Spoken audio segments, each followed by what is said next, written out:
Selamat malam, selamat bergabung di live malam ini. Seperti biasa, setiap hari Senin malam, kita akan bahas segala hal tentang spiritual, mental health, healing, apa lagi ya, kerohanian dan kebatinan. Jadi silakan kalau teman-teman ada yang mau nanya apapun, boleh saya akan coba jawab semampu saya, gitu ya. Terima kasih sudah bergabung malam ini. Selamat malam. Kita mumpung hari Senin ini nggak tahu ya, di sini agak mendung sih seharian. Jadi mungkin ini saat yang tepat untuk kita bahas segala hal yang tentang kejiwaan, kebatinan. Silakan teman-teman yang mau nanya apapun boleh. Aku akan coba jawab semampu aku. Ya, jadi untuk rekaman yang minggu-minggu lalu, Dinda, malam Kak izin nih, Max. Selamat malam Kak Dinda, silakan. Jadi untuk yang minggu-minggu lalu aku taruh rekamannya di YouTube Victoria Tunggono, seperti biasa. Ada di YouTube ya. Jadi kalau ketinggalan bisa ngulang lagi di YouTube untuk rekamannya. Aku lagi mencoba untuk rutin setiap Senin malam. Jadi silakan teman-teman mau nanya apapun boleh. Kita akan belajar sama-sama apa ya? Belajar berkesadaran. Buat yang sudah follow, terima kasih. Buat yang masih follow sejak 2022, terima kasih. Aku senang banget kalau konten-konten di akun ini bermanfaat. Kalau ada yang mau nanya atau minta dibikinin konten, boleh. Aku akan coba. Rasanya sih kayaknya setiap topik kayaknya udah aku bikinin ya kontennya di YouTube ini. Dan untuk yang di YouTube, di TikTok. Dan untuk yang di YouTube suka nanyain tentang zodiak, aku lagi nggak tarot dulu karena tarot itu entah ya, kemarin tarotku banyak yang hilang, bukan hilang, rusak. Jadi aku udah harus buang. Jadi aku ngambil apa namanya? Ngambil kesimpulan, bukan kesimpulan sih, mengambil pesannya adalah mungkin sekarang aku lagi nggak boleh tarot. Jadi kita fokus di kesadaran. Yang mau curhat by WA boleh banget, silakan. Aku punya programnya, bisa curhat by WA itu mau harian, mau mingguan, mau bulanan boleh. Terus yang mau ikut ngobrol-ngobrol, aku juga buka. Untuk yang online-nya aku lupa terus nih karena banyak kerjaan yang lain. Aku lupa, tapi kalau bisa kalian ke Bali, ketemu aku, kita akan ngobrol-ngobrol 3 hari. Itu juga boleh. Kalau mau apa lagi? Kalau di sini gratis, silakan nanya apapun boleh. Mau urusan pikiran, mau urusan hati, urusan rohani, silakan. Kita akan bahas selama 1 jam setiap Senin malam, kalau tidak berhalangan. Di malam ini, gimana di kalian? Belum ada yang nanya nih. Aku buka ya, yang mau nanya silakan. Aku coba jawab. Oke, belum ada nih yang nanya ya. Terima kasih untuk yang ngasih gift. Terima kasih yang sudah bergabung. Terima kasih yang sudah follow. Aku berusaha untuk memenuhi semua kebutuhan batin kalian. Lagi butuh bahas apa nih? Kayaknya kalau apa nih ya? Maksudnya kita lagi seputar apa Kak? Seputar apapun. Mau urusan hati, urusan mumet pikiran, urusan rohani, urusan kebatinan, kejiwaan, boleh. Oke, dari Skyline. Kenapa orang yang manipulatif hidupnya seolah baik-baik aja, happy-happy aja, secara energi dan vibrasi itu bagaimana? Orang-orang yang manipulatif itu, penjelasannya gimana ya? Kenapa mereka itu sepertinya kok kayaknya happy-happy aja? Jadi orang-orang yang manipulatif itu pandai sekali berbohong pada dirinya sendiri, bukan pada orang lain dulu ya. Orang lain itu adalah akibatnya adalah ke orang lain, tapi ke dirinya sendiri dia bohong. Dalam artian dia merasa aku baik-baik aja. Jadi dia tidak merasa dia tidak merasa dia punya masalah. Orang lain yang punya masalah. Kedua, karena dia nggak punya masalah, dia merasa tidak perlu belajar atau tidak perlu memperbaiki diri. Jadi dia happy-happy aja dengan hidupnya. Ketiga, kesadarannya itu ada di bawah, sehingga dia tidak sadar kalau dia tuh butuh bantuan atau dia butuh memperbaiki diri. Karena dia nggak ngelihat itu sebagai masalah. Dia melihat baik-baik aja kok. Dari aku lahir atau dari sekitarku, semua orang kayak gini, jadi aku normal. Jadi dia merasa baik-baik aja. Dia tidak merasa perlu memperbaiki diri. Akhirnya dia jadi menikmati hidupnya apa adanya yang dia tahu. Dia tidak merasa ada masalah karena setiap hal itu bukan masalahku, itu masalahmu. Kalau aku nyebelin itu gara-gara kamu. Kalau NPD itu biasanya menuntut orang lain untuk mengikuti apa yang dia mau atau apa yang dia tuntut atau yang dia inginkan. Orang lain harus mengikuti, harus memenuhi. Jadi artinya dia tidak melihat dia punya tanggung jawab, dia tidak melihat dia punya masalah, maka hidupnya seolah-olah baik karena buat dia baik-baik aja, nggak ada masalah. Yang melihat itu menjadi masalah adalah orang-orang lain yang kesadarannya lebih tinggi, yang menjadi korban itu, wah ini orang nyebelin banget nih, karena biasanya yang menjadi korban itu empat, atau orang yang bisa merasakan energi orang lain lebih sensitif, atau orang-orang yang berkesadaran, orang-orang yang udah paham kayak gini nih, tipe NPD nih gitu. Jadi orang-orang NPD itu karena energinya sangat rendah, kesadarannya rendah, dia tidak sadar kalau dia bermasalah. Maka dengan pikiran yang terbatas itu, dia merasa dia baik-baik aja, makanya dia pede banget. Sedangkan orang-orang yang empat atau orang-orang yang paham itu biasanya nggak pede, ya kan? Lebih entah karena terlalu banyak merasakan sakit atau kecewa atau merasakan energi orang lain, entah juga karena dia terus-menerus memperbaiki hidupnya, jadi selalu setiap saat dia punya kontemplasi, sehingga bisa dibilang jadinya nggak pede, nggak sepede orang-orang yang NPD gitu. Kurang lebih seperti itu. Mudah-mudahan cocok ya jawabannya untuk Skyline. Kalau belum cocok, ayo kita bahas lagi. Terima kasih teman-teman semua, batch-nya, gift-nya. Foden, kayaknya gue banget. NPD. Hadiah.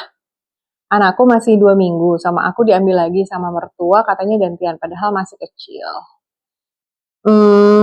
Ya, kalau sama mertua susah ya, karena dia merasa, ini kan cucuku, aku berhak untuk,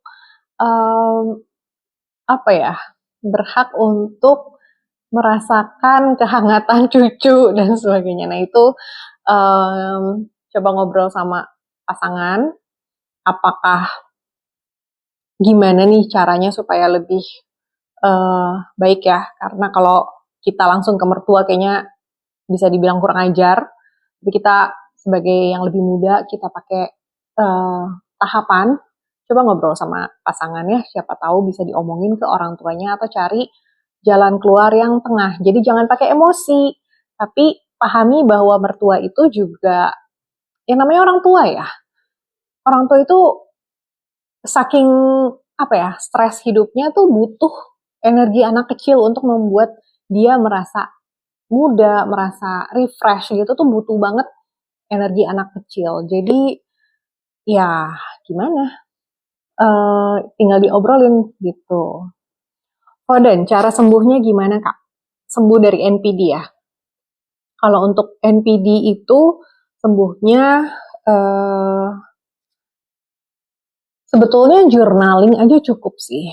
Ketika kalian punya jurnal, kalian tulis apa yang kalian pikirkan. Aku lagi coba bikin video dari kemarin, nggak jadi-jadi, video tentang journaling, gimana caranya jurnal supaya kalian nggak usah kemana-mana, pakai buku yang ada aja step by stepnya. Tapi intinya di journaling itu kalian tulis emosi kalian tulis apa sih emosi ini tuh ketriggernya dari mana sih dan sebagainya. Jadi kalian bisa self healing tuh dengan journaling, atau juga bisa juga dengan lebih banyak meditasi. Kalau bisa cari guru atau cari kelas untuk healing. Karena kalau kita nyari sendiri biasanya susah untuk dapat dosis atau apa tuh namanya? Bukan vonis, apa sih namanya? Gejalanya apa sih? Nah, itu yang bisa ngasih tahu tuh coach atau guru spiritual. Itu bisa coba kalian ikut kelas-kelas atau ikutin retreat mungkin untuk healing, khusus healing class, healing. Jadi itu memang sudah dikhususkan untuk orang-orang yang mau memperbaiki diri supaya lebih baik lagi gitu. Kalau aku boleh, kalian mau kelas healing sama aku, healing masih boleh lah online. Tapi kalau yang ngobrol-goblok kita offline dulu lah ya. Selain journaling dan kelas healing, mungkin bisa ikut apa ya? Cara sembuh. Kalau ke psikolog itu biasanya butuh waktu lama ya, bertahun-tahun.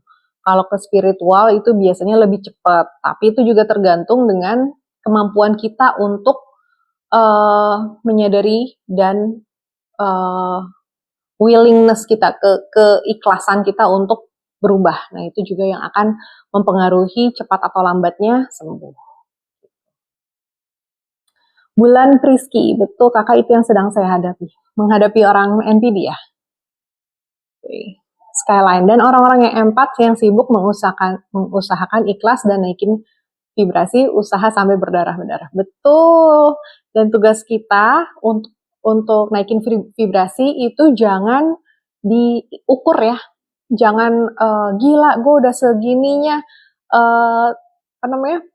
Gue udah segininya berusaha mulu, healing mulu, dia masih seenaknya begitu. Jangan dibandingin, jangan diukur, jangan dibandingin, karena tugas terutama angka-angka 11, 22, 33, sama 7 itu tugasnya adalah healing terus.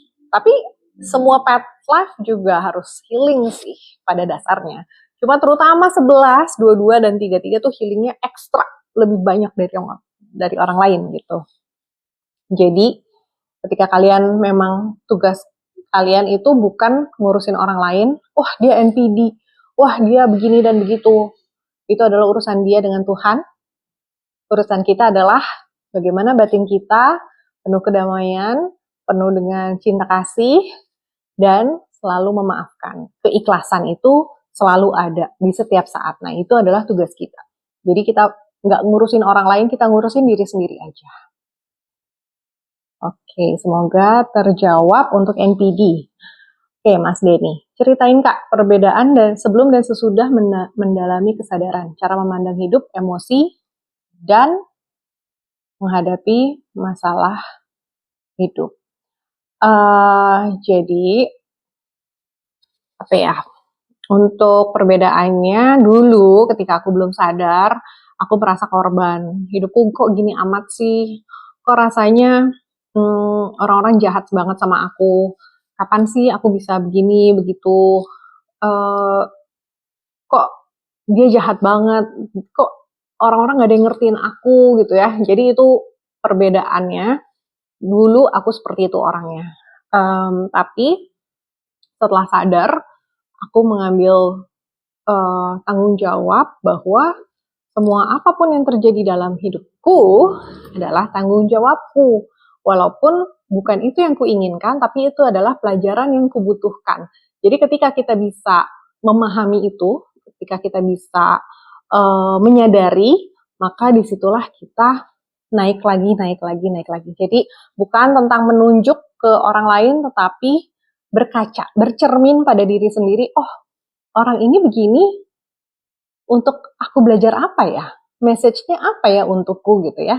Jadi disitulah kita bukan lagi menyalahkan orang, menyalahkan keadaan atau menyalahkan Tuhan, tapi kita bisa mengambil pelajarannya untuk kita bertumbuh lebih dan lebih lagi.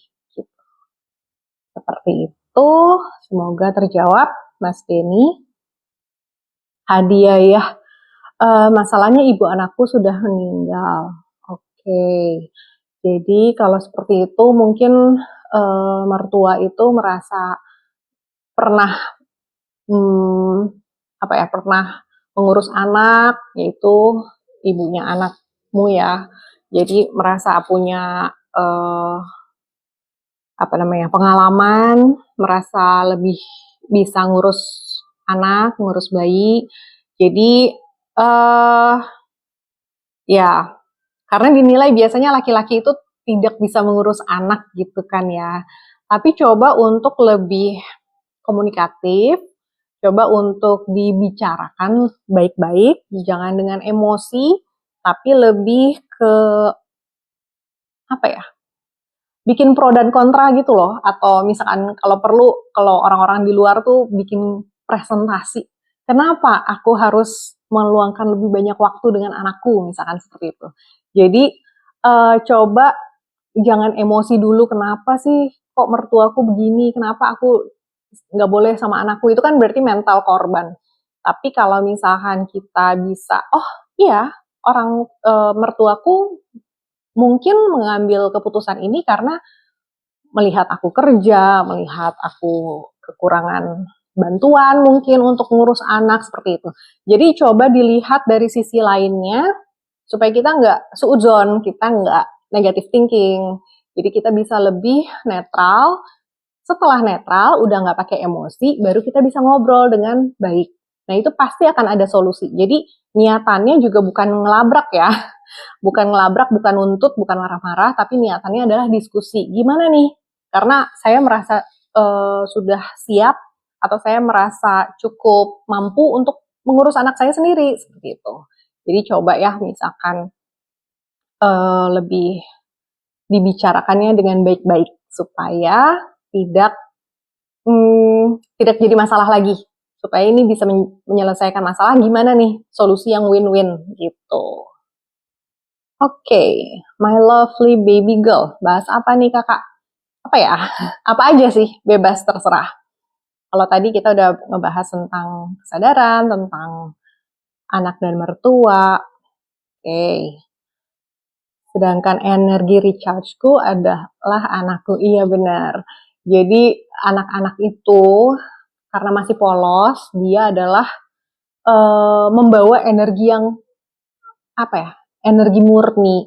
Sedangkan kita sudah dewasa, sudah terkena asam garam kehidupan, itu rasanya kita lebih mudah stres. Memang recharge, anak itu recharge, tapi juga perlu diperhatikan bahwa anak itu membutuhkan bimbingan pengasuhan yang layak gitu kan. Apakah bisa mengurus anak tanpa bantuan orang mertua, atau apakah bisa gimana caranya untuk gantian,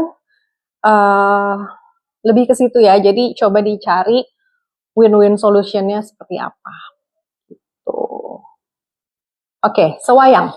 Kak, dulu aku orangnya gampang nangis kalau ditinggal pergi seseorang. Oke. Terusannya. Tapi sejak orang tua aku meninggal, kalau ditinggal pergi orang, aku udah nggak ada sedih banget gitu. Apa aku udah nggak ada empati. Kayaknya ditinggal orang tua itu membuat semacam menutup satu aliran di pikiran karena trauma dan tidak mau merasakan sedih itu lagi, maka pola pikir di sini berubah dan oke, mulai sekarang aku nggak akan terlalu sedih. Mungkin seperti itu, bisa juga. Tapi atau bisa juga mungkin sudah memahami bagaimana proses hidup sehingga nggak sesedih itu juga. Jadi bisa dua hal. Karena aku juga mulai sekarang, mulai sejak kapan ya, aku udah nggak nangis-nangis lagi tuh, udah nggak pernah, karena udah paham bahwa, oh, namanya siklus kehidupan begini. Sedih iya, nangis bentar, tapi habis itu tidak berlarut-larut gitu kan. Tapi bisa juga ketika kita merasa, kok gue nggak ada sedihnya sama sekali, aku nggak nangis sama sekali, jadi dingin, itu lebih bisa ke level apati. Bukan empati, tapi apati. Apati dalam artian tidak peduli, tidak lagi merasa terkoneksi dengan hidup, dengan sekitar, dengan emosi. Jadi ketika kita sudah di level apati, kita harus sadar bahwa itu adalah trauma. Trauma yang disebabkan oleh misalkan orang tua meninggal, karena kita tidak mau tersakiti, kita tidak mau sedih lagi, akhirnya kita masuk ke level apati di otak, jadi kayak nonton Inside Out nggak? Kalau nonton film Inside Out itu akan kelihatan bahwa di sini diprogram untuk mulai sekarang aku nggak akan mau sedekat itu sama orang supaya aku nggak sakit hati, seperti itu. Jadi coba disadari, lalu ikut kelas healing. Jadi tetap harus ikut kelas healing, atau kalau nggak mau ikut kelas healing adalah journaling sendiri. Ada jurnalnya aku jual, namanya jurnal senyapku, jurnal perjalanan senyapku. Itu adalah bagaimana kita menghadapi, menyikapi kesedihan atau trauma kita, sehingga kita bisa melampaui itu, bukan menjadi apati, tetapi menjadi penuh cinta kasih, penuh empati, seperti itu. Jadi semoga ya Sewayang bisa sembuh dari sini. Nomor 1 adalah sadar, bagus, sudah menyadari dan sudah tahu bahwa there's something wrong with me, itu bagus. Karena ketika kita sudah sadar, berarti kita mau willing to do better, willing to do the work. Jadi kalau kita nggak merasa punya masalah, ya nggak bisa diperbaiki karena rasanya udah benar gitu kan. Tapi ketika kita tahu kita ada yang salah, berarti kita kan ada keinginan untuk memperbaiki diri. Nah, biasanya orang-orang yang tepat, guru yang tepat, metode yang tepat, atau kelas yang tepat, retret yang tepat, itu akan hadir gitu. Komunitas yang tepat gitu. Jadi ketika kita sudah, nomor 1 adalah niatin dulu aja. Ketika kita udah niat, nah semesta tuh nangkap energi kita dan mempertemukan kita ke orang-orang yang tepat untuk membantu kita healing, seperti itu. Jadi semoga Sewayang mendapatkan jalan keluar ya. Untuk 7 Blast Shop. Ada beberapa empath yang masih belum sadar, masih ada trauma sehingga mudah dieksploitasi oleh NPD. Yes, jadi NPD dan empath itu memang pasangan. Pasangan apa? Pasangan yang satu utara, yang satu selatan, yang satu misalkan timur, satu barat. Jadi saling tarik-menarik. Jadi kalau misalkan kutub ya itu tarik-menarik. Kenapa? Karena supaya ketemu di tengah, jangan terlalu kanan atau kiri. Kalau kita udah terlalu kiri, terlalu empath, nggak punya boundary, kita akan ketemu yang NPD supaya dia bisa mengeksploitasi kita. Kenapa? Supaya kita belajar ke tengah. Jangan terlalu, jadi orang jangan terlalu baik gitu kan. Bukannya nggak boleh baik, tapi juga berkesadaran supaya kita tidak dieksploitasi. Jadi kita akan terus dieksploitasi sampai kita tahu batas, tahu diri, mencintai diri kita sendiri dulu, dan kita bikin boundary yang sehat, seperti itu. Jadi buat empath yang masih ketemu NPD, bukan salah NPD, tapi gimana NPD itu adalah kalau main game itu adalah musuh yang diciptakan oleh sistem untuk membuat kita upgrade diri supaya kita bisa mengalahkan dan kita bisa memenangkan pertempuran. Seperti itu kurang lebih. Jadi jangan disalahin NPD-nya. Terusannya. Gimana cara cepat sadar dan jaga boundary-nya? Jadi jaga boundary adalah nomor 1 adalah bukan orang lain.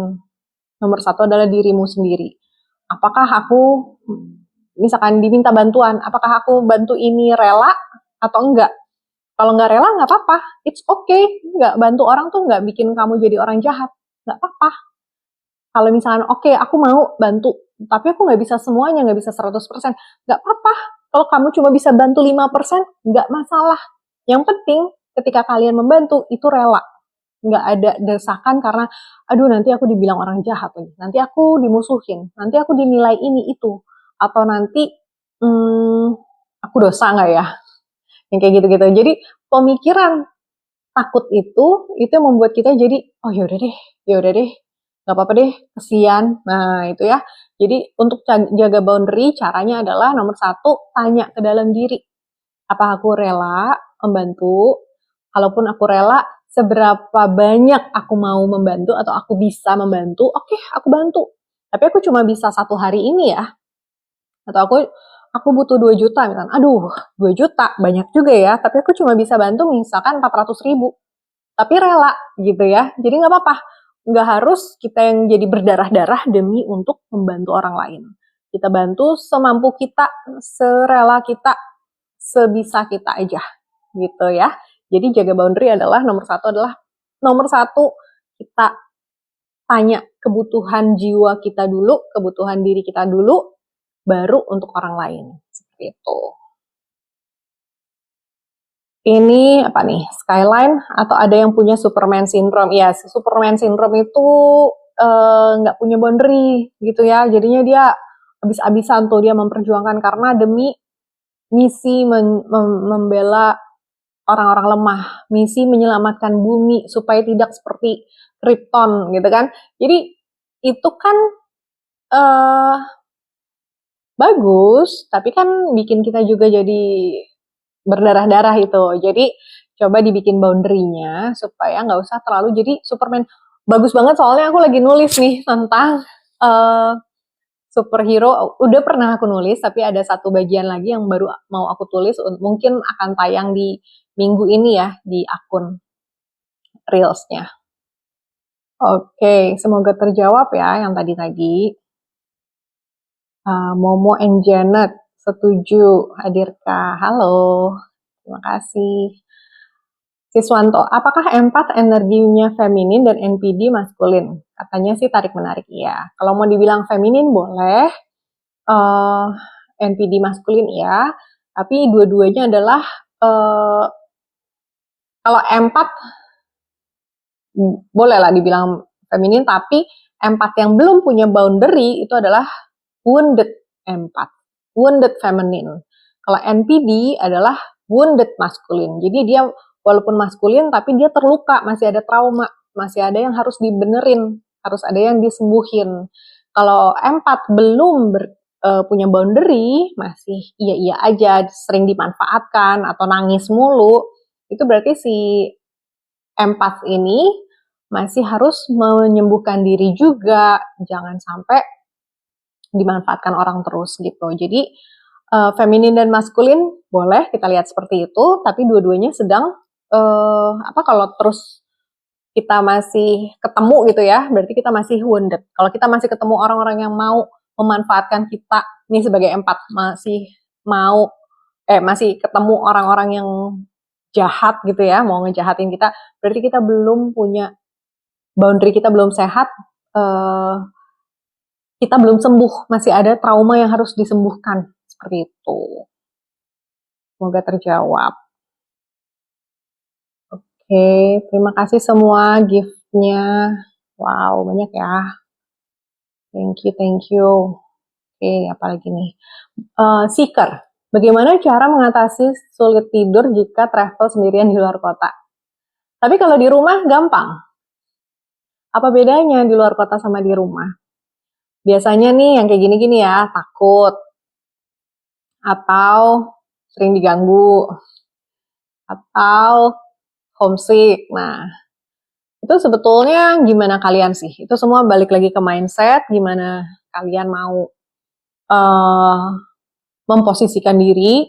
Karena dulu aku orangnya susah tidur, jam 4 baru bisa tidur setelah, padahal di ranjang udah jam 11 gitu kan, baru bisa tidur tuh jam 4, jadi bolak-balik masih mikirin ini, mikirin itu, apa segala macam kemana-mana.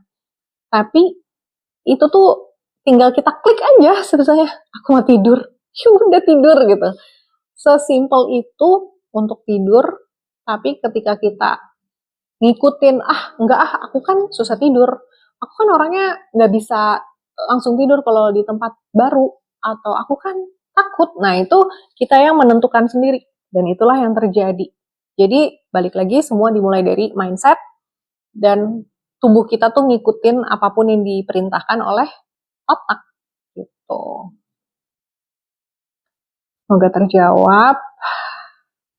Terima kasih untuk gift-nya semua.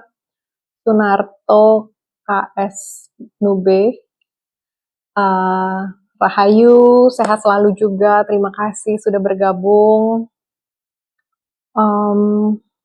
Wah, ini pakai bahasa Jepang dan aku udah lupa cara baca katakana. Tapi kakak, aku kalau di depan orang banyak, bawaannya panik dan bingung banget. Bahkan kalau bicara empat mata, apa nih terusannya? Ada lagi nggak? Oh, enggak ya. Bahkan kalau bicara empat mata. Nah, itu kenapa kamu bisa nggak panik dan bingung? Itu pasti di masa kecil kamu sering dinilai atau dikritik oleh orang-orang sekitar sehingga kamu jadi nggak pede. Jadi balik lagi, ikut kelas healing supaya kamu bisa menumbuhkan pede. Karena kalau kamu nggak pede atau panik, terutama ketika kamu disorot, itu adalah salah satu bentuk wounded atau salah satu bentuk punya trauma. Jadi sadari aja dulu bahwa kamu punya trauma. Jadi kamu bisa cari kelas-kelas healing yang sesuai dengan, kayaknya ini aku pengen deh cobain. Jadi kalau bisa ya, ikutin aja semua. Tapi tanya ya ke sini, cocok nggak nih? Kayaknya boleh deh gitu. Jangan merasa, enggak, aku udah cukup. Nah, kalau ketika kita merasa aku udah cukup, itu kita nggak tahu gitu. Yang namanya dunia ini kan luas. Pengetahuan tuh banyak banget gitu. Jadi jangan pernah berhenti belajar, jangan pernah membatasi diri, karena kita adalah makhluk yang berevolusi terus, manusia tuh. Jangan stop di satu pelajaran, tapi move on terus, ya.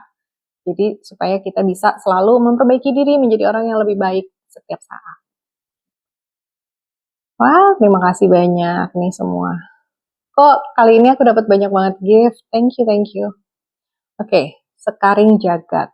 Saya 32 tahun berperang dengan NPD. Puji Tuhan, saya juara NPD.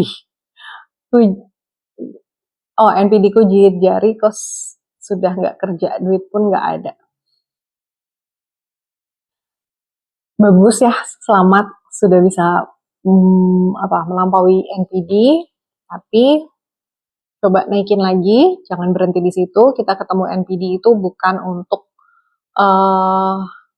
untuk dia jadi kalah kita yang menang, tapi untuk kita belajar terus, naikin lagi kelasnya, naikin lagi kesadarannya, naikin lagi kasih sayangnya gitu. Jadi supaya kita bisa menjadi pribadi-pribadi yang berkesadaran, bersinar, cerah gitu ya, menginspirasi orang seperti itu.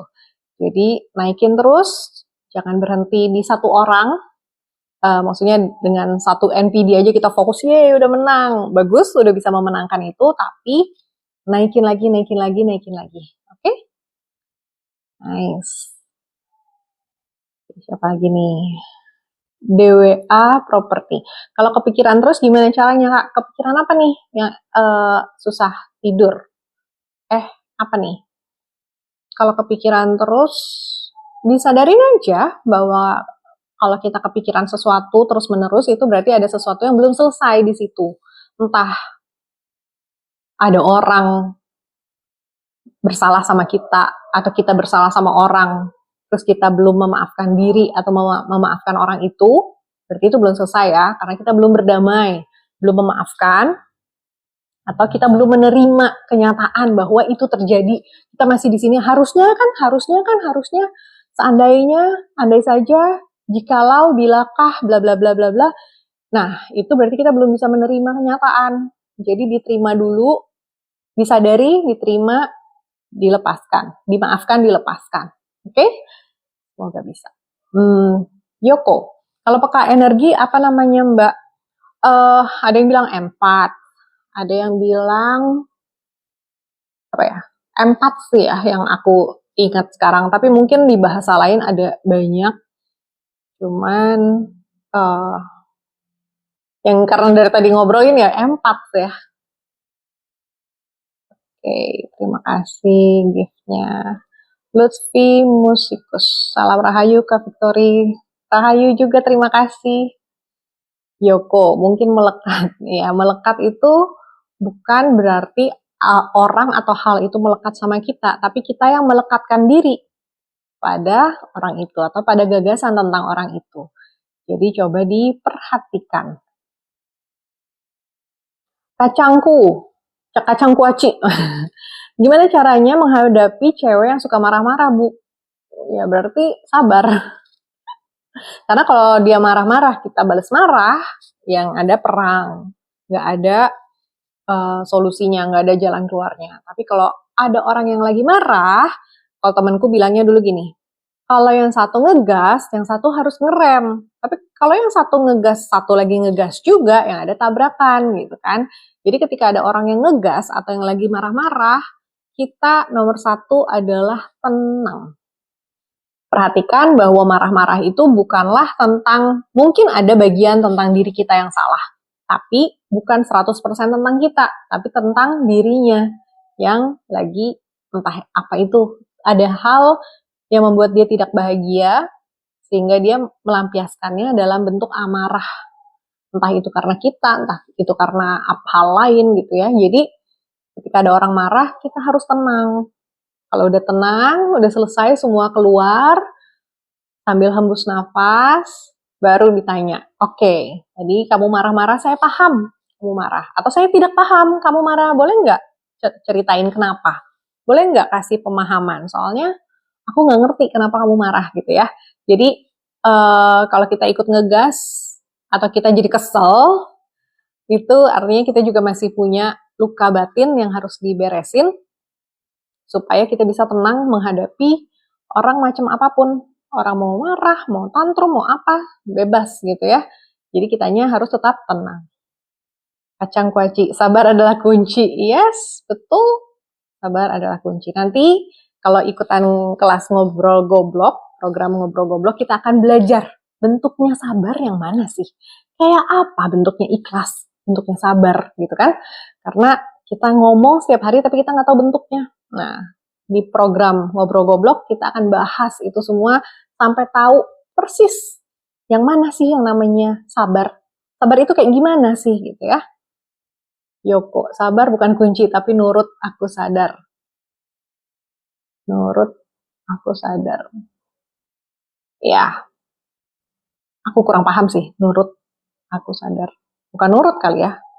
Menyadari bahwa buat aku kuncinya adalah kesadaran. Sadar, bukan sabar. Sabar adalah, hasilnya adalah sabar. Tapi kuncinya adalah sadar. Oke, kayaknya udah semua. Udah semua belum sih? Udah ya? Semua terjawab harusnya. Oke, kita masih ada waktu sekitar 20 menit. Kalau ada yang mau bahas lagi atau yang tadi belum puas, masih mau bahas, sok jadul, spiritual awakening ya. Ya, boleh kita bahas. Lutfi, lagi berusaha memutus trauma pola berulang, Kak. Gimana kiat-kiatnya? Oke, nomor satu, ketika kita lagi mau memutus trauma atau mau proses healing, kita sadari bahwa itu bukan proses sekali jadi. Ini adalah proses yang cukup panjang, tapi panjangnya seberapa itu beda-beda tiap orang. Jadi memutus trauma atau memutus pola berulang atau kita berusaha healing itu adalah proses, bukan instan. Jangan cepat patah semangat atau jangan nyari, pokoknya gue mau healing. Enggak gitu ya. Tapi kita berproses itu pelan-pelan, ada step by stepnya. Jadi don't take it too hard on yourself. Kalau ternyata, kok aku masih ke-trigger ya, kok aku masih sedih ya, kok aku masih marah ya, gak apa-apa, diterima. Oh masih ada, ternyata belum. Tapi kemarin 100% marahnya, sekarang udah berkurang kok, udah tinggal 80. Oh, sekarang udah berkurang lagi kok, masih ada sih, tapi cuma tinggal 15%. Nah, itu yang membuat kita prosesnya lebih nyaman, tidak kok aku masih belum 100% sih. Ya, namanya 100% itu kan panjang banget ya. Itu dari dari sekian tahun kita terluka, kita menyimpan dendam atau menyimpan trauma, luka batin, atau kita punya pemikiran apa, itu kan nggak bisa yang sekali jadi langsung hilang gitu ya. Jadi ada prosesnya untuk mengikis luka-luka itu. Kalian bisa detox, detoxnya apa itu beda-beda. Silakan mau detox makanan, puasa boleh, mau detox pakai melukat, minum air atau mutih gitu juga boleh, bisa gitu ya. Jadi itu banyak cara tentang fisik, tapi kalau untuk mentalnya, untuk batinnya itu harus ada pengetahuannya, harus ada kelas healingnya. Kalau menurutku sih gitu ya, kalau misalnya di sound healing doang atau cuman di hipnotis gitu ya, kita nggak akan 100% karena itu masih dikondisikan. Tapi dalam kesadaran kita bisa healing itu ketika kita benar-benar tahu persis, oh ini toh luka batinku, oh ini toh yang harus ku perbaiki gitu ya. Jadi untuk memutus trauma, memutus karma, itu nomor satu adalah sadari prosesnya step by step. Jangan cari shortcut. Kedua, harus dalam kesadaran. Jangan dibantuin orang. Orang cuma boleh mengarahkan kita, tapi nggak boleh ngegendong kita. Karena yang ngejalanin itu sehari-hari kita. Jangan minta gendong. Jangan minta digeret, ya kan? Kita harus melangkah sendiri dengan kaki kita, dengan penuh kesadaran. Itu adalah take responsibility atau kita yang penuh punya tanggung jawab, mengambil tanggung jawab atas peran kita di dunia gitu. Jadi seperti itu kiat-kiatnya, itu yang aku ingat. Ntar mungkin ada lagi kali ya. Edzwan, malam Bu, sekarang saya baru sadar sebenarnya semuanya netral dan alami. Yes, kalau nggak salah beberapa hari lalu aku nulis tentang ini ya, atau belum nulis ya. Udah deh, kayaknya ada di Reels atau VT ya di akun ini sudah banyak aku bahas dari tahun 2021. Silakan dicari, semua konten harusnya udah aku bahas. Top jadul betul, nggak instan, pelan-pelan. Yes. Apa ini? Christine, caranya gimana? Yang mana nih? Cara yang mana?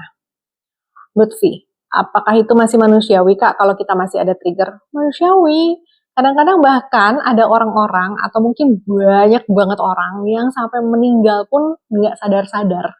Jadi kalau kita sudah sadar di usia sebelum 40 tahun, sebelum 30 tahun kita sudah sadar tentang kekurangan kita ini, itu bagus banget.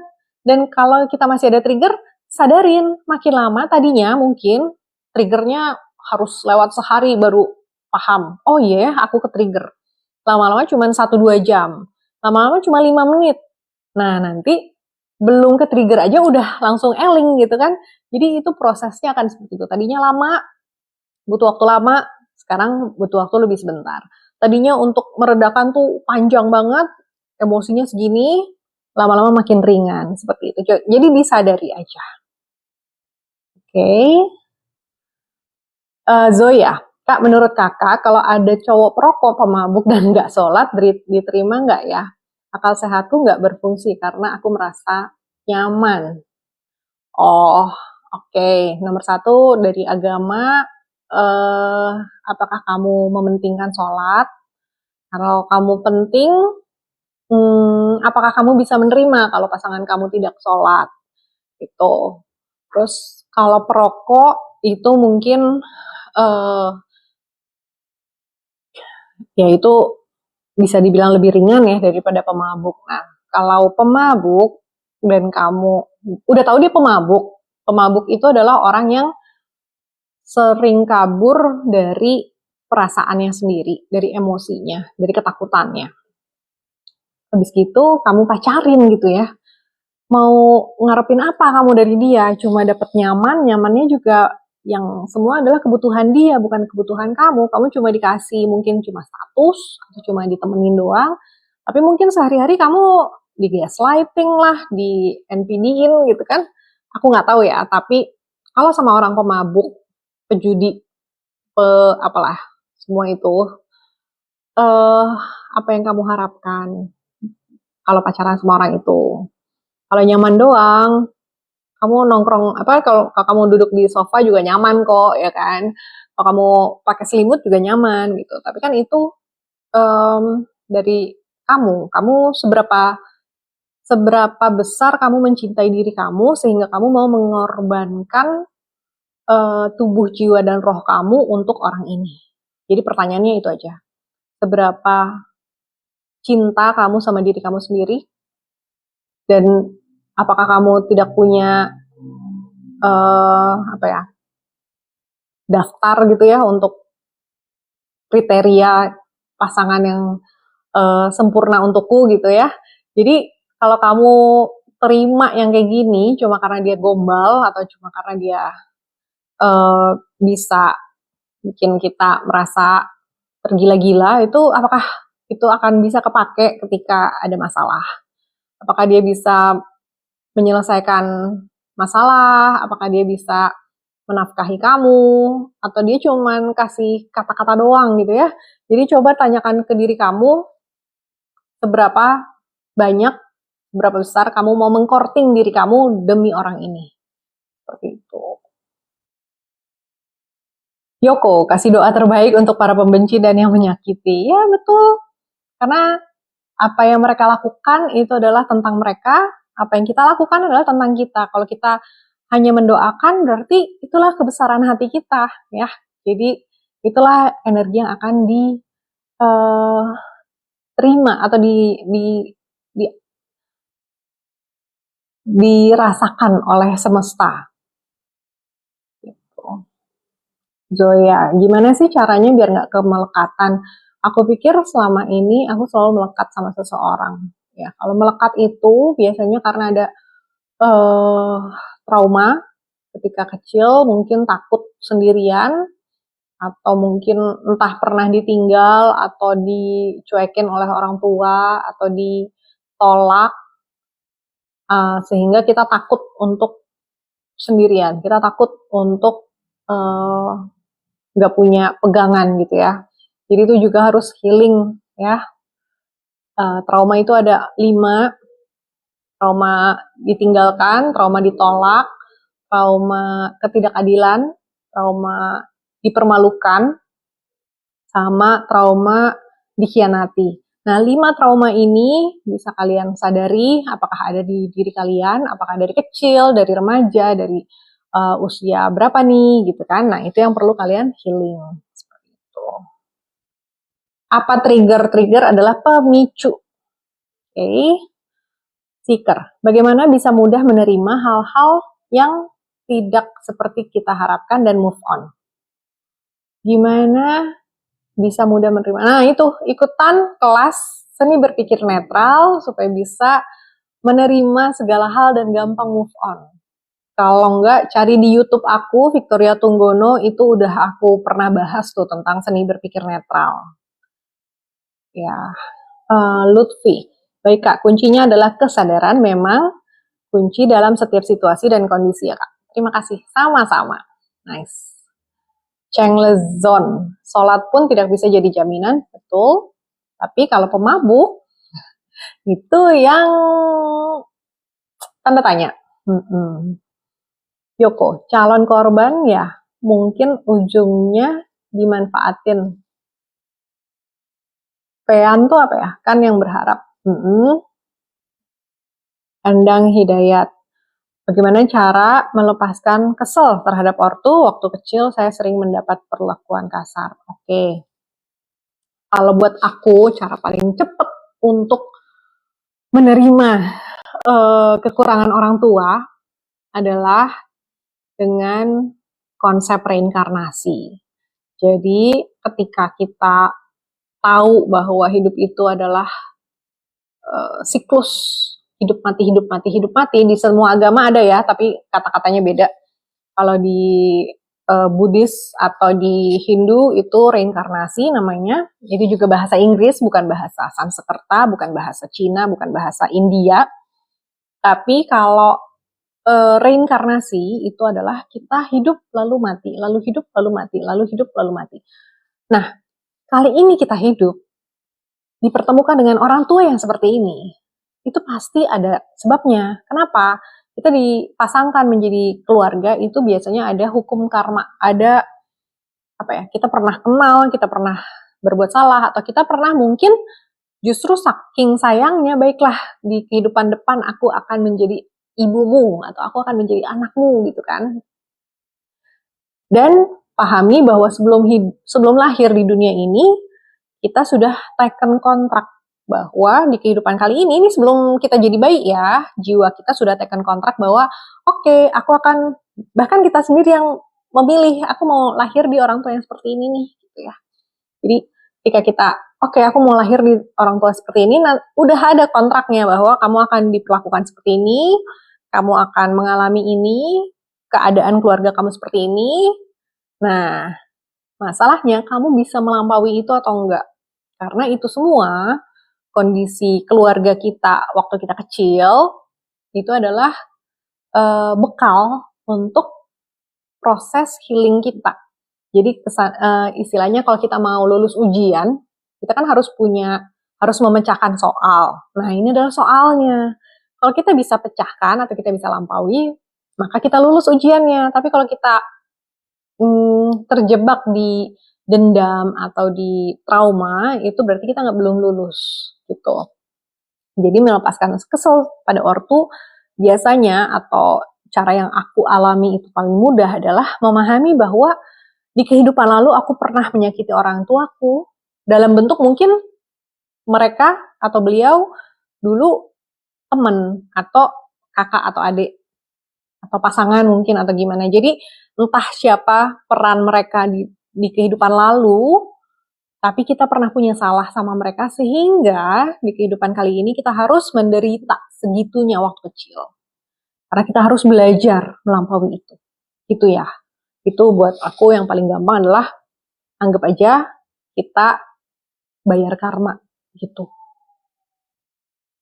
Semoga terbantu, tapi kalau tidak cara lain kalian bisa ikut kelas healing. Balik lagi. Zoya, katanya tunggu. Katanya mau serius Kak, aku masih nolak karena dia belum berubah. Terus dia marah dan mabuk lagi. Iya, terus kamu masih mau gitu. Ya kalau mau tolak aja terus, ya kan? Selesai. Kalau kamu masih pada akhirnya kamu kesian gitu ya, kamu tuh lebih kesian sama dia atau sama kamu. Dimarahin terus belum jadi pacar aja udah dimarahin, ya kan? Mau hubungan yang kayak gimana nantinya? Habis gitu mabuk. Aduh, mabuk itu memang merugikan diri sendiri, tapi juga merugikan orang lain. Jadi coba deh dipikirkan ulang ya. Mau nggak kamu mengorbankan waktu, energi, dan mungkin nantinya uang juga untuk orang seperti ini? Kayaknya nggak worth it deh. Oke, Ryan, bagaimana cara kita meredam rasa amarah saat hal-hal yang tidak pernah kita bayangkan terjadi? Caranya meredam amarah, sadari kenapa kita marah, ya kan? Apakah kita orang yang penuh kontrol terhadap hidup? Apakah kita orang yang selalu berusaha mengendalikan situasi sehingga ketika ada yang nggak sesuai terus kita yang marah? Sadari bahwa kita hidup nggak sendirian. Hidup ini bukan tentang diri kita sendiri. Hidup ini menyangkut banyak orang. Walaupun pada akhirnya kita mati sendirian juga, lahir sendiri, mati sendiri, tapi di tengah-tengah tuh kita ketemu banyak orang, jadi nggak mungkin kita bisa 100% mengendalikan situasi. Oke? Jadi belajar menerima keadaan bahwa apapun yang terjadi, walaupun tidak sesuai dengan keinginan kita bisa baik-baik aja. Itu prakteknya lewat meditasi. Karena nggak mungkin deh 100% kita bisa mengendalikan, mau bikin SOP seperfect apapun pasti ada aja celahnya. Mau bikin planning kayak gimana pun pasti ada aja faktor X-nya yang menggagalkan atau membelokkan rencana. Kalau kita terlalu kekeh gitu ya. Jadi kurang-kurangin, sadari bahwa hidup ini menyangkut orang lain juga. Ya. Oke. Edson, penderitaan melekat pada sutradara. Oke. Cheng Lezon, definisi kesadaran itu apa, Kak? Kesadaran adalah kondisi di mana ego tidak ada. Oke. Diselingkuhin, aduh. Kalau diselingkuhin, tergantung ya, udah nikah atau belum. Kalau belum nikah, tinggalin. Kalau udah nikah, berarti ada hal-hal yang harus kalian bicarakan di level yang lebih mendalam, dibahas ya. Casey, kakak kulitnya bagus, makannya apa, Kak? Nomor 1, kulit saya membaik ketika saya mulai berkesadaran. Meditasi itu langsung berhenti jerawat-jerawat. Terus makannya apa?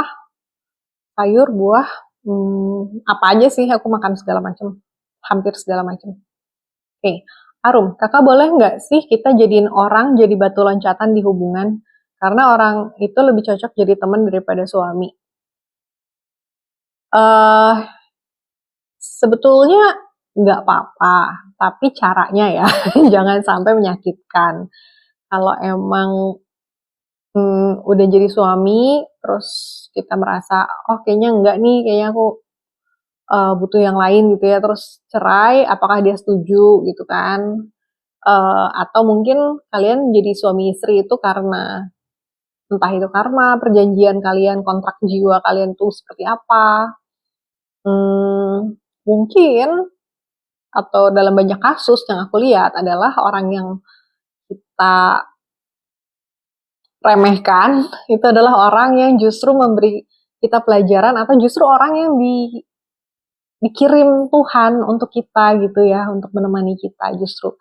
Karena menurut teori saya, bersuami atau beristri itu paling enak sama temen, jangan sama orang yang membuat kita ya kan, karena butterfly in the stomach atau perasaan yang menggebu-gebu itu semua cuman reaksi tubuh, sensasi tubuh doang. Tapi at the end of the day, kalian akan lebih senang ngobrol, kalian akan lebih senang membahas masalah-masalah tuh, perasaan, kehidupan dan sebagainya itu sebagai teman, bukan sebagai seksual lagi gitu. Jadi kalau masalahmu seperti ini ya itu beda-beda lagi. Aku nggak bisa bilang semua kasus sama, itu kasusnya akan berbeda-beda. Jadi coba disadari lagi apakah benar mau melepas orang ini gitu kan. Cuma demi untuk petualangan, padahal yang petualangan itu justru biasanya menyakitkan gitu. Oke, Yoko. Sadar menurut aku itu penerimaan, apapun itu bentuknya, tuh bisa. Lutfi, terkait dengan visi misi jiwa sih di setiap kontrak jiwa yang kita jalani. Oke. Zoya, oke Kak, berarti jawabannya lepaskan laki-laki seperti itu ya. Makasih Kak. Iya. Kalau aku sih nggak usah dimulai lah, daripada ntar pasti kita yang akan menderita. Walaupun dia maksa kayak gimana, dia maksakan karena untuk kepentingan dia. Terus yang mikirin kepentingan kamu siapa, gitu kan? Arshop, kenapa saat emosi stabil justru orang tersebut care pada kita, saat emosi low justru dia cuek? Kenapa ya? Karena kamu harus belajar mengatasi emosimu sendiri. Bukan tugas orang lain untuk care sama kita, bukan tanggung jawab mereka. Emosi kita adalah tanggung jawab kita. Dan justru, ya benar, kita harus stabil terus. Semakin kita stabil, semakin kita tinggi, semakin orang tuh care sama kita. Tapi kalau kita low, kita sadari, oh aku lagi low, bukan tugas mereka untuk membantu kita. Tapi tugas kita untuk membantu diri sendiri naikin supaya jadi stabil lagi. Jadi kenapa orang itu cuek ketika kita energinya low? Karena itu adalah tanggung jawab kita, bukan tanggung jawab orang lain. Gitu ya. Ini Budi. Hai Budi, apa kabar? Ini Budi apa? FSRD kan ya? Oke, sebentar nih, disuruh udahan katanya. Mungkin sebentar lagi ya. Ricky Nicholas, batu loncatan, melek boy. Kalau posisinya dibalik gimana Anda? Nggak bisa ya, maksudnya manusia itu perjalanannya beda-beda. Jadi kembalikan ke diri sendiri. Memang kalau kita digituin gimana itu pertanyaan juga. Tapi kan kita nggak tahu karma juga setiap orang tuh beda-beda. Arum, dia open minded kakak dan enak diajak ngobrol. Tapi di saat sekarang sangat kurang dari tanggung jawab. Oke. Kalau kurang dari tanggung jawab berarti itu saatnya dia untuk naikin lagi energi maskulinnya. Tugas kita adalah ngingetin atau ngarahin dia untuk healing supaya dia bisa maskulinnya utuh atau maskulinnya divine.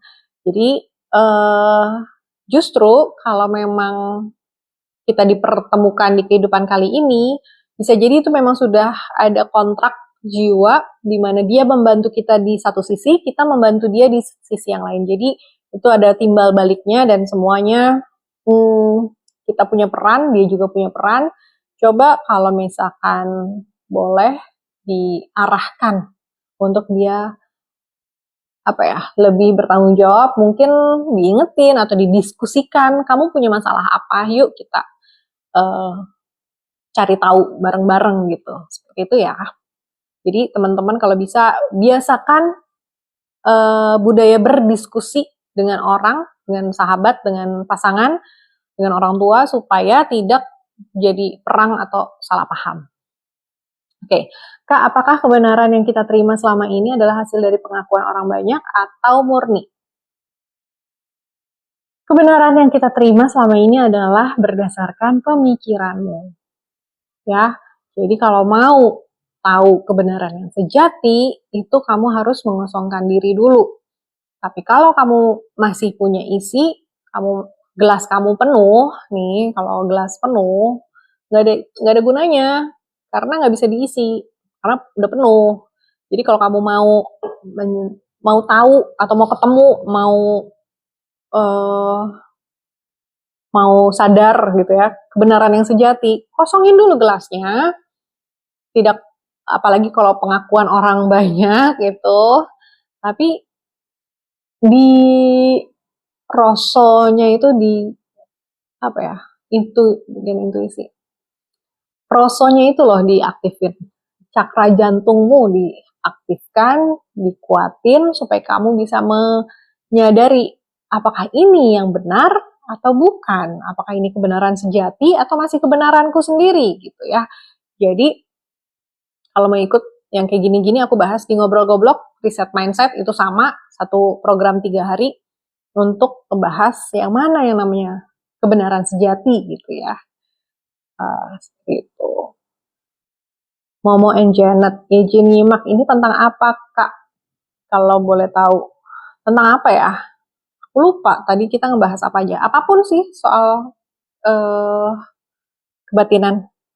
Arum, masalah ada di pinjolnya, disuruh kerja susah banget, males dia. Oke, ya mungkin perlu ditinggal dulu kali, supaya, atau perlu apa. Mungkin tugasmu hanya untuk nemenin, nggak usah kesel, biarin aja dia dengan waktunya. Tugas kita adalah naikin terus frekuensi kita, jangan dituduh, jangan dituntut, tapi didiskusikan. Kalau nggak bisa didiskusikan ya berarti ditinggal dalam artian ya udah kamu fokus ke yang lain dulu aja. Kalau memang orang ini tepat untuk jangka panjang, mungkin ini adalah fase dia ya saat ini. Tapi beda-beda ya. Kalau maksudnya kalau yang kayak gini-gini harus entah buka tarot atau apa, kalian sesi pribadi, privat. Kalau yang kayak gini kan nggak bisa general. Oke, cute mushroom. Kak, kenapa saya cenderung undang orang yang toksik di karir padahal sudah boundary? Saya selalu merasa tersaingi. Oh, orang-orang merasa tersaingi. Mungkin kamu bersinar terlalu terang, sehingga orang yang lain jadinya silau, sehingga mereka berusaha untuk meredupkan kamu. Atau mungkin masih ada kesombongan yang harus kamu bongkar supaya kamu bisa naik lebih tinggi lagi, di mana energinya tidak akan mengundang yang toksik. Gitu. Kalau masih ketemu orang toksik berarti masih ada yang belum. Dan biasanya kalau kita udah cukup pede, biasanya ada di level tengah-tengah nih, dari level peta kesadaran tuh di tengah-tengah warna kuning itu adalah pride atau kesombongan atau keangkuhan. Harus naik lagi, netralin. Supaya kamu nggak ketemu yang toxic. Luffy, Kak, definisi karma yang diyakini kebanyakan orang adalah pembalasan gimana dengan tindakan. Apakah itu termasuk karma? Gini, karma adalah pembalasan. Sedangkan tindakan adalah sesuatu yang kita lakukan dengan dalam kesadaran. Itu adalah tindakan. Setiap tindakan menghasilkan karma. Dan karma itu adalah pembalasan. Entah kita berbuat baik, balasannya adalah rejeki. Kalau kita berbuat jahat, balasannya adalah petaka. Gitu kan? Jadi, karma adalah pembalasan, tindakan. Pembalasan itu bentuknya macam-macam ya. Bisa lewat orang lain, bisa kejadian alam, bisa apa, itu selalu bentuknya macam-macam. Sedangkan tindakan adalah apa yang kita putuskan untuk lakukan dalam kesadaran. Walaupun kita ngakunya, aku nggak sadar ngelakuin itu, tapi itu udah masuk di subconsciousness, di alam bawah sadar. Sehingga itu udah terprogram, kita mungkin lagi mabuk atau kita lagi stres, sehingga kita nggak inget apa yang kita lakukan. Padahal itu adalah sesuatu yang kita masukin ke alam bawah sadar kita. Gitu. HSCMPTR. Bagaimana cara aku melupakan istri? 6 bulan tidak mau berbicara, sudah pisah rumah, maunya cerai. Dirimu mau melupakan atau mau balikan? Jadi, itu dulu. Kalau emang udah mau, kalau belum bisa melupakan kan berarti ada yang nyangkut ya, belum selesai ya. Jadi lebih baik, nomor 1, healing. Kedua, naikin terus frekuensi. Dan limpahi dia dengan cinta kasih. Biasanya bisa balikan, karena aku bukan orang yang mendukung atau menentang perceraian, tapi kalau bisa diperbaiki, kenapa harus dibuang gitu ya. Jadi kalau bisa diperbaiki dulu dengan cara, 1, kita healing, kita memperbaiki diri. Kedua, kita naikin level spiritual kita, kesadaran kita.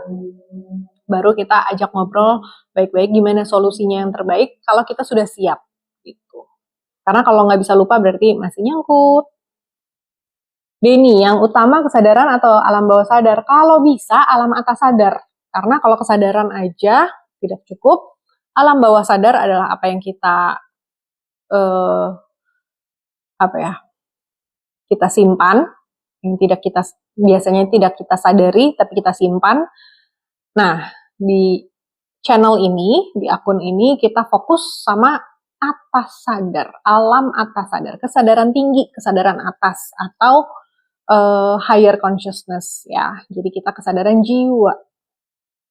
Jadi yang utama adalah kesadaran jiwa, bukan kesadaran di pikiran.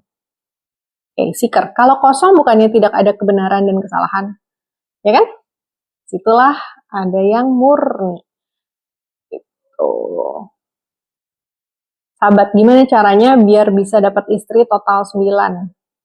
Apa? Life path-nya 9. Wih, berat loh. Hey, ada Vini.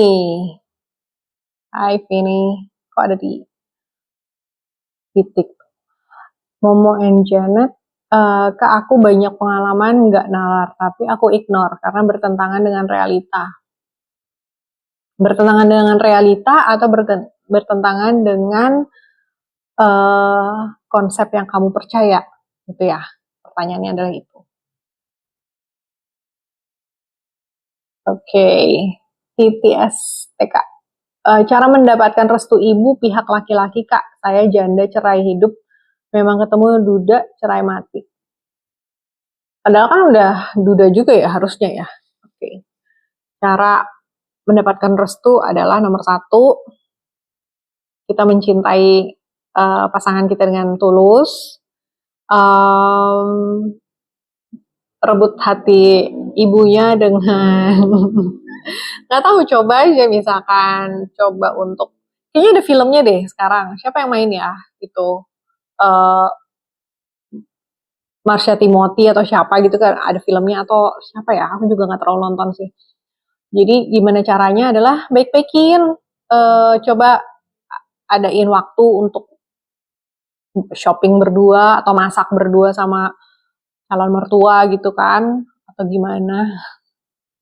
Tapi nomor satu adalah naikin frekuensi supaya tidak ada orang yang bisa menolakmu, ya kan. Kid Mushroom. Makasih masukannya, Kak. Mungkin aku nggak sadar kalau terlalu pride bawaan Sun Leo kali ya. Oh, kalau Sun Leo memang udah terbiasa untuk apa ya, untuk sendiri atau untuk harus kuat, di situ jebakannya. Jadi bagus kalau disadari, lebih lemah lembut lah, ya. Yoko, perbuatan baik aja kadang berimbas tidak baik ke diri sampai kuras energi. Yaitu kalau tidak punya boundary. Jadi belajar untuk bikin boundary. Oke, Doni, betul nggak? Semakin sadar, semakin membuat kita jadi diem. Yes, betul. ASCMPTR. Soalnya dia 2 kali kedapetan selingkuh, Kak. Dia bisa diajak bicara aneh, saya tergila-gila padahal sadar.